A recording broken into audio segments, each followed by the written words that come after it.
In a different time, but in a land our ancestors knew well, there were two brothers and a son, Amiathan, Lord of Agriculture, Gwydion, poet and wizard, and his foster son Clay, young and strong. Well, one day, a great desire came into their hearts, and this is what it was, that they should cross over into the land of Annwn, the land of shadow, and once there, find the great secret, and having found it, seize it, and having seized it, bring it back home with them to their own land, that it might dwell with them.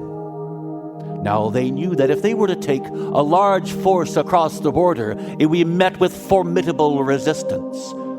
And so they decided to just go, the three of them. And so they arrayed themselves in finest finery and equipment most excellent, and set out at dawn.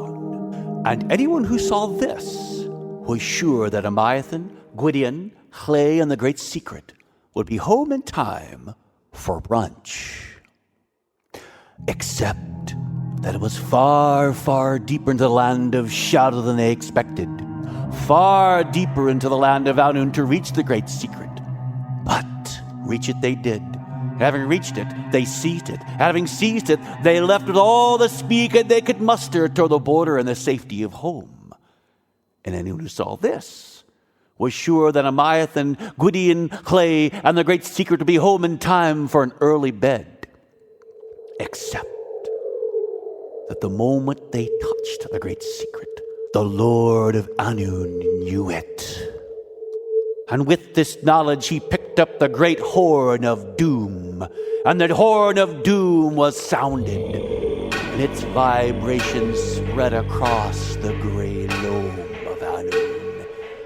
And with every vibration there was a bubble and a pop on the ground itself. And from the gray loam of Annwn, claw and tentacle and eye and nostril began to rise, legs to tear, claws to rake, arose from the land itself. Every sort of beast you can imagine, and 12,000 kinds you cannot, arose in pursuit of the Great Secret. And anyone who saw this was sure that Amiathan, Gwydion, Clay, and the Great Secret were surely lost. And as it comes to happen, Amiathan, Gwydion, and Clay were indeed lost in the grey land of Annwn.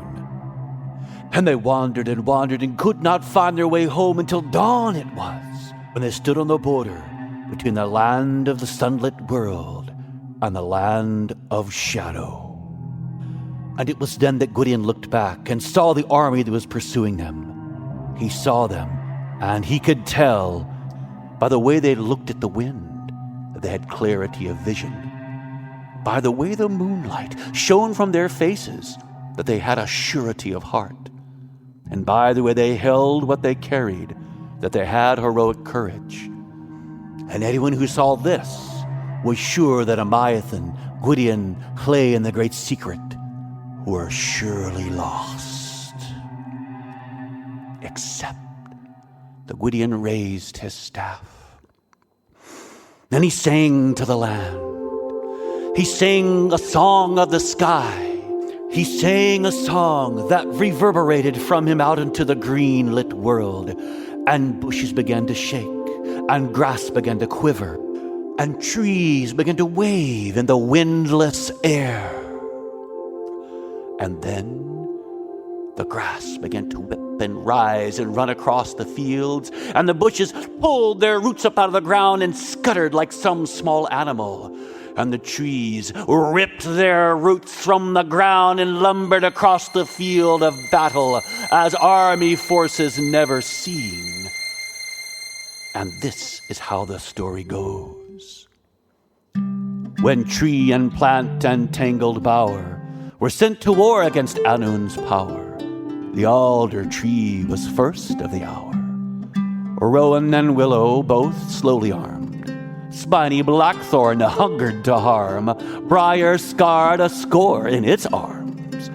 Brambles trapped and raked their foes, ivy tripped while cherry's ire rose, sea gorse undenied was full of woes. Birch took its time for greatness' sake. Fir was first in honor's wake. Loyal elm would never forsake. Privet happy, bull of battle, holly green showed its mettle. Hawthorn fine was not gentle. Broom and fern fell in the enemy's path, but heather charmed them in the aftermath, and ranks fell broken to Bryony's wrath. But the mighty oak quickly stood his ground, unassailable door slammed, tightly bound, heaven and earth tremble at the sound. And anyone who saw this was sure that Amiathan, Gwydion, Llay, and the Great Secret will be home in time for lunch. Except among the forces of Anun was a hero.